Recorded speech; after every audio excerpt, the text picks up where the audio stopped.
భూపాలపల్లిలో యువకుడి మృతి సంచలనం సృష్టిస్తోంది. అత్యంత క్రూరంగా బాసిత్ను చంపారు గంజాయి బ్యాచ్. తాళ్లతో చేతులను వెనక్కి లాగి కట్టేసి మరీ హత్య చేశారు. బాసిత్ కళ్ళు పీకేసి పేగులు కత్తిరించి పాశవికంగా మర్డర్ చేశారు. అప్పటికీ గంజాయి బ్యాచ్ కోపం చల్లలేదు. కొన ప్రాణాలతో ఉన్న బాసిత్పై పెట్రోల్ పోసి నిప్పంటించి కాల్చి చంపారు దుండగులు. గ్రూప్ వార్తోనే బాసిత్ను హత్య చేశారు స్నేహితులు. కుర్రాళ్ళంతా కలిసి అంతర్రాష్ట్ర ముఠాగా ఏర్పడి గంజాయి రవాణా, చైన్ స్నాచింగ్లకు, దోపిడీలకు పాల్పడుతున్నట్టుగా తెలుస్తోంది. ఈ ముఠాపై ఏపీ, తెలంగాణలోనూ దొంగతనం, అలాగే దోపిడీ, గంజాయి రవాణా కేసులున్నాయి. అప్రూవర్గా మారి గంజాయి సమాచారం పోలీసులకు ఇస్తున్నాడనే సమాచారంతో, ఆ అనుమానంతో బాసిత్ను కిరాతకంగా ఈ ముఠా చంపినట్టుగా తెలుస్తోంది. ఈ నెల 3న భూపాలపల్లిలో కిడ్నాప్ చేసి మేడారం అడవుల్లో హత్య చేశారు. పోలీసుల అదుపులో హత్యకు పాల్పడ్డ ముఠా సభ్యులున్నారు. ఇక వ్యూవర్స్ అడ్వైస్ చెప్తున్నాం, ఇలాంటి వార్తలను చెప్పడం ద్వారా మీకు అప్రమత్తులు చేయడమే మా ప్రధాన ఉద్దేశం. రైట్, ఇక జయశంకర్ భూపాలపల్లి జిల్లా కేంద్రంలో ఈ నెల 3న కిడ్నాప్ గురైన వ్యక్తి ములుగు జిల్లా మేడారం అడవుల్లో దారుణ హత్యకు గురికాగా మృతదేహం శుక్రవారం లభ్యమైంది. జయశంకర్ భూపాలపల్లి జిల్లా కేంద్రంలోని రాజీవ్ నగర్ చెందిన మహమ్మద్ బాసిత్ సెప్టెంబర్ 3న తన మిత్రుడు అరుణ్తో కలిసి బైక్పై కోర్టు నుంచి వస్తున్న క్రమంలో శాంతినగర్ జంక్షన్ చర్చి దగ్గర మధ్యాహ్నం 1:30 బబ్లు, ప్రశాంత్, కుషాల్ అలాగే మరికొంతమంది వ్యక్తులు ఇద్దరిపై దాడి చేసి బాసిత్ను కారులో ఎక్కించుకొని కిడ్నాప్ చేశారని మృతుడి తల్లి సభియా భూపాలపల్లి పిఎస్లో ఫిర్యాదు చేసింది. దీంతో పోలీసులు కిడ్నాప్ కేసు నమోదు చేశారు. అయితే కేసు నమోదు చేసుకున్న పోలీసులు దర్యాప్తు చేస్తున్న క్రమంలోనే శుక్రవారం ములుగు జిల్లా మేడారం నుంచి తాడ్వాయి వైపు వస్తుంటే సుమారు 2 కిలోమీటర్ల దూరంలో రోడ్డు నుంచి కుడివైపు దాదాపు 1/2 కిలోమీటర్ దూరంలో గుట్ట దిగాక కట్టేసి చంపి కాల్చినట్టు పోలీసులు గుర్తించారు. భూపాలపల్లి పోలీసులు ఘటనా స్థలానికి చేరుకుని వివరాలు సేకరించి పంచనామా నిర్వహించారు. ప్రభుత్వ ఆసుపత్రికి తరలించిన పరిస్థితి. మొత్తం మీద ఈ హత్య కలకలం రేపింది. మహమ్మద్ బాసిత్ అనే యువకుని అత్యంత పాశవికంగా హత్య చేసి మేడారం అడవులో పడేశారు. కోర్టు నుంచి ఇంటికి వస్తున్న క్రమంలో గంజాయి బ్యాచ్ అతనిపై దాడి చేసి చంపినట్టుగా తెలుస్తుంది. ఈ దాడి మామూలుగా చాలా కిరాతకంగా గుడ్లు పీకేసి మరి చాలా కిరాతకంగా హత్య చేశారు. పేగులు బయటికి తీసి కత్తిరించారు. అత్యంత పాశవికం. ఈ హత్యా ఘటన గురించి చెప్తుంటే బహుశా మీకు కొంత ఇబ్బందిగా అనిపిస్తుండొచ్చు. వ్యూవర్స్ అడ్వైస్ మళ్ళీ చెప్తున్నాం, ఇలాంటి నేర వార్తల గురించి చెప్పడం ద్వారా మిమ్మల్ని అప్రమత్తులు చేయడమే మా ప్రధాన ఉద్దేశం. ఎందుకంటే మేము చెప్తున్న అంశాలు చూపించే కంటెంట్ కూడా చూపించడానికి వీలేదు. ఎందుకంటే ఆ అంశాలు కూడా చాలా భయంకరంగా ఉంటాయి. కొంత ఇబ్బందికరమైనటువంటి వార్త ఇది. ఎందుకంటే కళ్ళు పీకేసి పేగులు కత్తిరించి మరి చాలా కిరాతకంగా హత్య చేసి ఆపై చనిపోయాడా లేదా అని నిర్ధారించుకోవడానికి ఇంకా బతికుండే ఛాన్స్ ఉండకూడదని పెట్రోల్ పోసి నిప్పంటించి తగలబెట్టి పూర్తిగా ఆ వ్యక్తిని అతి కిరాతకంగా హతమార్చారు. ఇదంతా కూడా గంజాయి బ్యాచ్. ఇతను కూడా ఒకప్పుడు ఆ గంజాయి బ్యాచ్లో ఒక మెంబరే, కానీ అప్రూవర్గా మారి పోలీసులకు సమాచారం ఇస్తున్నాడనే కోపంతోనే అతన్ని కిరాతకంగా హత్య చేసినట్టుగా తెలుస్తోంది. ఈ నెల 3న భూపాలపల్లిలో కిడ్నాప్ చేసి ఆ తర్వాత మేడారం అడవుల్లో హత్య చేసి అక్కడ రోడ్డు పక్కన 1/2 కిలోమీటర్ దూరంలో పడేసినట్టుగా తెలుస్తుంది. అతి కిరాతకంగా 2 చేతుల్ని వెనక్కి లాగేసి కట్టి తాళ్ళతో కట్టేసి ఇంత కిరాతకంగా హత్య చేయడం ఏంటి? అసలు ఇంత దుర్మార్గంగా, అంటే గంజాయి తీసుకున్నాక ఇంతటి దారుణాన్ని కొడుగొట్టారా? అసలేంటి నిజంగా ఈ వార్త గురించి చెప్తుంటే చాలా ఒళ్ళు గగురుపరిచే విధంగా ఈ అంశాలు కనిపిస్తున్నాయి. అయితే ఈ ఘటనకు ముందు ఆ గంజాయి బ్యాచ్ ఒకసారి చూడండి, ఆ విధవలు ఎంత దారుణంగా ఉంటారు. ఆ గంజాయి బ్యాచ్ వాళ్ళ వ్యవహారాలు, వాళ్ళ కట్టు బొట్టు, వాళ్ళ వ్యవహారం, వాళ్ళ శకలు చూడండి ఎలా ఉన్నాయి. ఒక్కొక్కడివి ఎంత కిరాతకంగా ఉంటారు, ఎంత చిల్లరగా ఉంటారు చూడండి గంజాయి బ్యాచ్. ఇదిగో వీళ్ళంతా కూడా ఒక అంతర్రాష్ట్ర ముఠా. ఈ ముఠాలన్నీ కూడా ఏపీ, తెలంగాణకి అలాగే ఛత్తీస్గఢ్కు, ఒడిశాకి ఇలాంటి రాష్ట్రాలకు గంజాయి సరఫరా చేసే బ్యాచ్ ఇది. సో అలాంటి బ్యాచ్ నుంచి బయటపడాలనుకుంటున్న యువకుడి ప్రాణాలే పోయాయి. అంత కిరాతకంగా ఆ యువకుడిని హత్య చేస్తారు. ఒకసారి రైట్, ఇవన్నీ కూడా చనిపోయిన యువకుడి ఫోటోలే. అప్పుడు కూడా ఆ గంజాయి బ్యాచ్లో భాగమే కాబట్టి ఆ యువకుడి ఆ వేషధారణ అదంతా కూడా మనం చూసాం ఇప్పుడు. రైట్, ఇక ఆ గంజాయి బ్యాచ్లో ఒక వ్యక్తి ఒక రీల్ కూడా చేశాడు. మాతో పెట్టుకుంటే ఏం చేస్తానో చూడన్న మాదిరిగా ఆ రీల్ కూడా చేశాడు. ఆ గంజాయి బ్యాచ్లో ఆ వ్యక్తి ఏం మాట్లాడు చూద్దాం. దాని తర్వాత అసలు ఈ హత్య జరిగిన తీరు, అసలు ఏం జరిగింది ఏంటో ఆ మృతుడి సోదరి కూడా స్పందించింది. ఒకసారి అవన్నీ చూద్దాం. ఏ బేటే ఇన్ని రోజులు నేను సైలెంట్ ఉంటే అందరు హైలైట్ అయిపోతారు. ఏ బేటే ఇన్ని రోజులు నేను సైలెంట్ ఉంటే అందరు హైలైట్ అయిపోతారు. ఏ బేటే ఇన్ని రోజులు నేను సైలెంట్ ఉంటే అందరు హైలైట్ అయిపోతారు. ఏ బేటే ఇన్ని రోజులు నేను సైలెంట్ ఉంటే అందరు హైలైట్ అయిపోతారు. ఏ బేటే ఇన్ని రోజులు నేను సైలెంట్ ఉంటే అందరు హైలైట్ అయిపోతారు.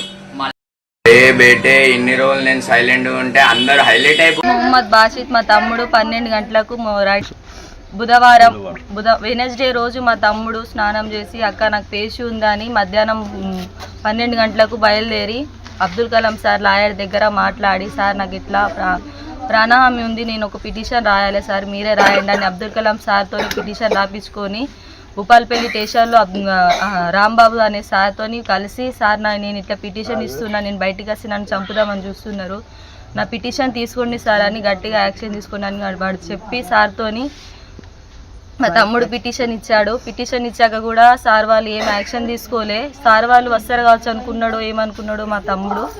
అక్కడ నుంచి బయలుదేరి ఇంటికి వచ్చే టైంకి అప్పుడే మా తమ్ముడికి కిడ్నాప్. మా తమ్ముడు నేను దారిలో ఒక్కనే ఉన్నారా అరుణ్ అనే వ్యక్తికి కాల్ చేశాడు. అరుణ్ మా తమ్ముడు దోస్తు. ఆ దోస్తు గారికి ఫోన్ చేసి మా బండిలో రానారా ఇంటికాడ దింపుదని చెప్పిండు. చెప్పిన తర్వాత ఆ దారిలోనే వీళ్ళకి అటాక్ చేసి అరుణ్ అనే అబ్బాయికి కొట్టి మొత్తం కన్ను అంతా పలిగినట్టు కొట్టారు. మా తమ్ముడిని కాళ్ళు చేతులు కట్టేసి చిత్రహింసలు పెట్టి కార్లో వేసుకొని వెళ్ళారు. వెళ్ళిన తర్వాత అరుణ్ అనే అబ్బాయి నా దగ్గరికి వచ్చి, అక్క మీ తమ్మునికి ఇట్లా ప్రాణహామీ ఉంది, మీ తమ్ముడు ఇట్లా పిటిషన్ కూడా ఇచ్చిండు అక్క, ఒకసారి వెళ్ళి మీరు కూడా మాట్లాడండి, నేను నా పాత్ర ఏం కూడా లేదు కానీ నన్నే ఇంత ఘోరంగా కొట్టిల్లక్క, మీ తమ్ముడిని మీ తమ్ముడు అక్కడ స్టేషన్లో పిటిషన్ ఇచ్చిన కూడా యాక్షన్ ఏం తీసుకోలే అక్క, మీరు వెళ్ళి ఒక్కొక్కసారి పిటిషన్ ఇవ్వండి, అక్కడ పెద్ద రౌడీ షీటర్స్ లాగా ఉన్నారు, వాళ్ళు చంపుతారు కావచ్చు అనుకొని ఈ అబ్బాయి ఒక డౌట్తో వచ్చి నాకు చెప్తే నేను నిజమే అనుకొని అదే డౌట్తో నేను కూడా వెళ్ళి స్టేషన్లో ఫిర్యాదు అయ్యి పిటిషన్ ఇచ్చాను. పిటిషన్ ఇచ్చిన తర్వాత 24 అవర్స్ తర్వాత నా పిటిషన్ వాళ్ళు రిసీవ్ చేసుకున్న తర్వాత నా తమ్మునికి వెతకడం స్టార్ట్ చేశారు. కస్టడీలో అరుణ్ అనే అబ్బాయికి తీసుకున్నారు. అరుణ్ అనే అబ్బాయికి కస్టడీలో తీసుకున్న తర్వాత కుశల్ అనే ఒక వ్యక్తి కార్ నడిపిన కుశల్ అనే అబ్బాయి దొరికిండు. జంగల్లో కారు, ఆ జంగల్లో ఆ మనిషి ఎక్కడ దొరికిందో ఆ పోలీసు వాళ్ళు నేను సాయంత్రం మళ్ళీ స్టేషన్కి రండమ్మని చెప్పారు. స్టేషన్కి వెళ్ళే వరకు ఒక వ్యక్తి దొరికిండమ్మా, వానికి కస్టడీలో తీసుకున్నాం, మీ తమ్ముడు ఎక్కడున్నాడో మార్నింగ్ వరకు మేము చెప్తామని చెప్పారు. అప్పటికి 2 days అవుతుంది మా తమ్ముడు మిస్ అయ్యి. నేను ఎస్ఎస్ఆర్ సిఎస్ఆర్తో కలిసి వాళ్ళ కాలు చేతులు మొక్కి, సార్ నా తమ్ముడు ఎక్కడున్నాడు సార్ మాకు తీసుకొచ్చి ఇవ్వండి, వాడు 24 అవర్స్ కన్నా ఎక్కువ అవుతుంది సార్, కొంచెం చూసి నా తమ్ముని తీసుకురండి అని సార్ వాళ్ళతో నేను కలిసి మాట్లాడాను. సరే అమ్మ నీకు న్యాయం చేస్తాం వెళ్ళండి అమ్మ అని చెప్పారు. తర్వాత నెక్స్ట్ డే మార్నింగ్ వచ్చి మాతోని సైన్ తీసుకున్నారమ్మా, ఈ కేసు ఫైల్ అయింది మీ తమ్ముని కోసం అని చెప్పారు. సాయంత్రం వచ్చి మా అమ్మ వాళ్ళని తీసుకెళ్ళి, లేదు మీ అబ్బాయి చనిపోయాడు చంపిల్లమ్మ, మేడారం అనే అడవిలో మా తమ్ముని చిత్రహింసలు పెట్టి మొత్తం పొడిచి కళ్ళుల పేగులన్నీ బయటికి తీసి వాని మొత్తం కాలు చేతులు కట్టి నోట్లో గుడ్డ పెట్టి పెట్రోల్ పేసి మరీ చంపిండు. కానీ వాడు అంత ఘోరం ఎవరిని ఏం చేయలే, ఏం తప్పు చేయలే. మా తమ్ముడు ఏం తప్పు చేయకముందే ఘోరంగా వానికి చిత్రహింసలు పెట్టి చంపిళ్ళు. ఆ చంపిన వాళ్ళు ప్రతి ఒక్కరు, ఆ చంపిన దాంట్లో పాత్ర ఉన్న వాళ్ళు కుశలు, సందీప్, అభి అనే అబ్బాయి, అభి, సందీప్, సోనుబాయ్, అయ్యూబు, భరత్ రెడ్డి, బబ్లు, ప్రశాంత్, వీళ్ళనే అందరు వ్యక్తులు. ఇంకా వీళ్ళని నాకు తెలుసు, వీళ్ళకన్నా ఇంకా పెద్ద అన్నలు వీళ్ళందరూ ఉన్నారు. అందరి సహాయంతోనే నా తమ్ముని వీళ్ళు చంపిళ్ళు. వీళ్ళందరూ బయటికి రావాలని కోరుతూ మాకు ఒక సాయం చేయండి, మాకు దయచేసి న్యాయం చేయండి అని మేము మాట్లాడుతున్నాం. మా తమ్ముడు ఏం తప్పు చేయకముందే మా తమ్ముని చింత మొత్తం ఘోరంగా వేసి చంపిలు, దారుణంగా చంపిలు, చిత్రహింసలు పెట్టి ఏం తప్పు చేయకముందే ఇట్లా చంపిళ్ళు. మాకు కొంచెం న్యాయం చేస్తూ మా తరపు నుంచి మాట్లాడండి. చూసారుగా గంజాయి బ్యాచ్ సంబంధించిన సమాచారాన్ని పోలీసులకు ఇస్తున్నాడని, అప్రూవర్గా మారాడననే కోపంతో ఆ బ్యాచ్ ఆ యువకుని ఎంత కిరాతకంగా హత్య చేసిందో. అయితే దానికి ముందు ఆ యువకుడు చేసిన కొన్ని రీల్స్ కూడా చూసినాం, మళ్ళీ మీకు చూపించే ప్రయత్నం చేస్తాను. ఎందుకంటే ఆ యువకుడు కొన్ని మాటలు మాట్లాడాడు, అలాగే చూపిస్తున్న ఫోటోలు కూడా మృతుడి ఫోటోలే. ఇప్పుడు ఆ మృతుడు చనిపోయే కంటే ముందు కొన్ని రీల్స్ చేశాడు, ఒకసారి చూద్దాం. ఏ బేటే ఇన్ని రోజులు నేను సైలెంట్ ఉంటే అందరు హైలైట్ అయిపోతారు. ఏ బేటే ఇన్ని రోజులు నేను సైలెంట్ ఉంటే అందరు హైలైట్ అయిపోతారు. ఏ బేటే ఇన్ని రోజులు నేను సైలెంట్ ఉంటే అందరు హైలైట్ అయిపోతారు. ఏ బేటే ఇన్ని రోజులు నేను సైలెంట్ ఉంటే అందరు హైలైట్ అయిపోతారు. రైట్, మొత్తం మీద గంజాయి బ్యాచ్ రెచ్చిపోయింది. అత్యంత కిరాతకంగా ఆ ముఠాలోని సభ్యులైన బాసిత్ను చాలా కిరాతకంగా హతమార్చి మేడారం అడవుల్లో పడేశారు. ఇక ఈ ఘటన స్థానికంగా కలకలం రేపింది. రైట్, మా కొలీగ్ వేణు జాయిన్ అవుతున్నారు. వేణు, ఈ గంజాయి బ్యాచ్ భూపాలపల్లిలో యువకుడిని కిరాతకంగా హత్య చేసినట్టుగా అర్థమవుతోంది. కళ్ళు పీకేసి పేగులు కత్తిరించి పెట్రోల్తో కాల్చి మరీ దారుణంగా హతమార్చారు. ఈ ఘటనకు సంబంధించి పోలీసులు ఏం చెప్తున్నారు, అలాగే మృతుని కుటుంబీకులు ఏమంటున్నారు, అసలు ఏం జరిగింది? ప్రస్తుతం అయితే యువకుడు బాధితు మర్డర్ అయితే సంచలనం అయితే సృష్టించని చెప్పుకోవచ్చు. వీళ్ళంతా ఈ బాధితు ప్రస్తుతం చనిపోయిన బాధితుతో పాటు హత్యకు పాల్పడినటువంటి నిందితులంతా కూడా గత కొన్ని సంవత్సరాల నుంచి భూపాలపల్లి జిల్లా లోపల గంజాయికి అలవాటు పడ్డారు. మొదటగా ఆ గంజాయి అలవాటు పడ్డ తర్వాత గంజాయి ట్రాన్స్పోర్ట్ చేస్తూ దాని అమ్మకం సాగిస్తూ డబ్బులు సంపాదించవచ్చు అంటూ భావించారు. అదే సరిపోక చైన్ స్నాచింగ్లకు, దారి దోపిడీలకు, దొంగతనాలకు, సో ఇట్లా పూర్తిగా ఒక క్రైమ్ కేంద్రంగా చేసుకొని వీళ్ళంతా కూడా భూపాలపల్లి అడ్డగా రెచ్చిపోయారు. మరోవైపు ఏపీలోను తెలంగాణలోను పలు ప్రాంతాల్లో వీళ్ళు చైన్ స్నాచింగ్లకు, బైక్ దొంగతనాలకు పాల్పడడంతో వీళ్ళపై పలు కేసులు ఇప్పటికే 10ల సంఖ్యలో కేసులు కూడా ఉన్నాయి. అయితే ఈ క్రమంలోనే వీళ్ళకు జైల్లోకి వెళ్ళడం, ఆ తర్వాత కోట్ల చుట్టూ తిరగడం, ఆ మధ్య కొంతమంది ఈ యొక్క దందా నుంచి బయటపడదామని భావించారు. అందులో భాగంగా బాసిత్ కూడా కొద్ది నెలల నుంచి అటు పోలీసులకు అప్రూవర్ గా మారి గంజాయి సమాచారం ఇస్తానని చెప్పినట్లుగా ప్రస్తుతం తెలుస్తుంది. సో ఈ నేపథ్యంలోనే గత కొన్నేళ్లుగా ఈ గ్రూప్ ముఠాతో బాసిత్ దూరంగా ఉంటూ వస్తున్నాడు. సో ఈ నేపథ్యంలో కొంత అనుమానం పెంచుకున్న ముఠా బాసిత్ ను బెదిరింపులకు గురి చేసింది. అయినా కూడా బాసిత్ సైలెంట్ గా ఉన్న వ్యక్తి గత వారం రోజుల క్రితము తాను ఒక ఇన్స్టా వేదికగా కొన్ని రీల్స్ చేశారు. నేను ఇన్ని రోజులు సైలెంట్ గా ఉన్నాను, మీరందరూ రెచ్చిపోతున్నారు, మళ్ళీ నేను వస్తున్నాను, మీరంతా గాజు తొడుక్కొని కూర్చోవాలి, కొందరు రెచ్చగొట్టే విధంగా ఈ కొన్ని ఇన్స్టా రీల్స్ చేశారు. సో దీంతో మళ్ళీ తాను ఈ యొక్క గంజాయి సరఫరాకు సంబంధించి డీటెయిల్స్ ఇస్తున్నాడు, మళ్ళీ పోలీసులకు సహకరిస్తున్నాడు అంటే కోపం పెట్టుకున్నటువంటి బ్యాచ్ అంతా కూడా గత కొద్ది రోజుల నుంచి చంపేస్తామంటూ కూడా వార్నింగ్స్ ఇచ్చినట్టుగా తెలుస్తుంది. ఈ నేపథ్యంలోనే బాసిత్ 3 రోజుల క్రితము భూపాలపల్లి టౌన్ పిఎస్ కు వెళ్ళాడు. తనను చంపేందుకు ప్రయత్నం చేస్తున్నట్టు కూడా ఆయన ఫిర్యాదు చేసినా కూడా పోలీసులు కేసు నమోదు చేయలేదు. వీళ్లకు తన కుటుంబ సభ్యులకు అదేవిధంగా ఒక అడ్వకేట్ ను కోర్టులో కేసు వేయాలంటూ కూడా చెప్పి అక్కడ నుంచి తిరిగి ఇంటికి వెళ్తుండగానే కాపు కాసి అడ్డగించినటువంటి బ్యాచ్ అంతా కూడా తన స్నేహితుడిని కొట్టి తనను కారులో ఎక్కించుకొని ఆ మేడను అడవుల వైపు తీసుకెళ్లారు. అక్కడికి తీసుకెళ్లిన తర్వాత తనను అత్యంత పాశవికంగా హత్య చేసినట్లుగా తెలుస్తుంది. ఇదంతా కూడా మిట్ట మధ్యాహ్నం 1 గంటల ప్రాంతం లోపల భూపాలపల్లి టౌన్ లోనే అందరూ చూస్తుండగానే కారులో లాక్కెళ్లారు. తనను కొట్టి బెదిరించి తీసుకొస్తారని భావించారు. కానీ ఈ విధంగా అత్యంత పాశవికంగా కన్నుగుడ్డు పీకేసి పూర్తిగా పేగులన్నీ కూడా బయటికి తీసి తనకు చూపిస్తూ కొంత వీడియోలు కూడా తీసినట్లు కూడా ఆ సమాచారం అయితే అంటుంది. ఇందులో ప్రధాన నిందితులైనటువంటి బబ్లు అదేవిధంగా కౌశల్ వీళ్ళు ప్రస్తుతం పోలీసుల అదుపులో ఉన్నారు. వీళ్ళ విచారణలోనే హత్య చేసి చేసినట్లుగా చెప్పడంతో నిన్న సాయంత్రం ఉప్పలపల్లి పోలీసులు ఆ ఘటనా స్థలానికి వెళ్లారు. అక్కడ వేసుకొని ప్రస్తుతం మార్చురికి అయితే తరలించారు. సో ఈ సంబంధించి కూడా పోలీసులు ప్రస్తుతం బాసిత్ పై ఉన్న గతం కేసులు, అప్పుడు ఈ నిందితులంతా కలిసి చేసినటువంటి కేసుల కారణంగానే వీళ్ళ మధ్య తగాదా వచ్చింది, అందులో భాగంగానే హత్య చేశారంటూ ప్రాథమికంగా అయితే పోలీసులు భావిస్తున్నారు. ప్రస్తుతము ఈ ముఠాకు సంబంధించి ఈ బాసిత్ తో పాటు ప్రస్తుతం హత్యకు పాల్పడ్డ బబ్లు అలియాస్ అనిలు అదేవిధంగా కౌశలు సందీపు దాదాపుగా 8 మంది ఈ ముఠా సభ్యులు ఉన్నారని కూడా తెలుస్తుంది. వీళ్ళందరిపైన వరంగల్ మట్టెవాడ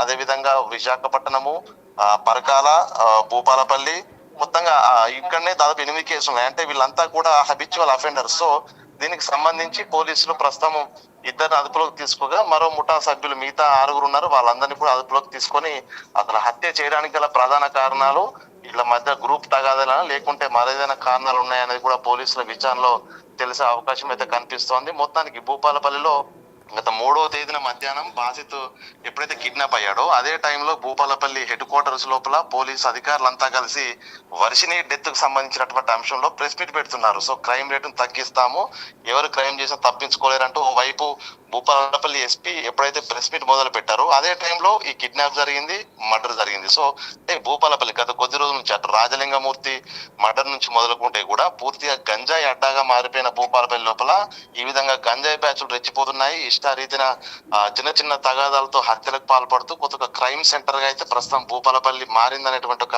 చర్చ జరుగుతుంది. ఇక ఈ కేసుకు సంబంధించి పూర్తిగా రౌడీ షీటర్లు కూడా ఇన్వాల్వ్ అయి ఉన్నారనేది సమాచారం ఉంటుంది. సో వీళ్ళందరినీ అదుపులోకి తీసుకున్న తర్వాత పూర్తి వివరాలు అయితే పోలీసులు వెల్లడించే అవకాశం అయితే ఉంది. ఇక కుటుంబ సభ్యుల వరకు చూస్తే మాత్రము కొద్ది రోజుల నుంచి తాను గ్యాంగ్ దూరంగా ఉంటున్నాడు, తనను ఈ యొక్క దొంగతనాలు గాని మిగతా గంజాయి స్మగ్లింగ్ గాని బానేస్తానని చెప్పాడు. అయినా కూడా వాళ్ళు కావాలని హత్య చేశారంటూ కూడా కుటుంబ సభ్యులు ఆరోపణలు చేస్తూ దాదాపు 8 మంది పేర్లు పోలీసులకు వాళ్ళు చెప్పారు. సో ఎవరెవరు చంపి ఉంటారనేటువంటిది అయితే వీళ్ళ వెనుక కొంతమంది రాజకీయ నాయకులు కూడా ఉన్నారనేటువంటి ఆరోపణ కుటుంబ సభ్యులు చేస్తున్నారు. ఏదేమైనా కూడా పోలీసులు పూర్తి స్థాయి ఎంక్వైరీ చేసి వెనుక ఉన్న వారిని కూడా శిక్షించాలనేటువంటి డిమాండ్ అయితే కుటుంబ సభ్యుల నుంచి అయితే వెళ్తుంది. ఇక దీనిపై పోలీసులు అయితే ఇప్పటి వరకు స్పందించడానికి అయితే కొంత మౌనం పాటిస్తున్నారు. పూర్తి వివరాలు తెలిసాకే మీడియాకు వెల్లడిస్తామంటూ కూడా పోలీసులు చెప్తున్న పరిస్థితి. Ram right, yes thank you Venu. So ఇది భూపాలపల్లిలో బాసిత్ హత్య చాలా కిరాతకంగా జరిగింది.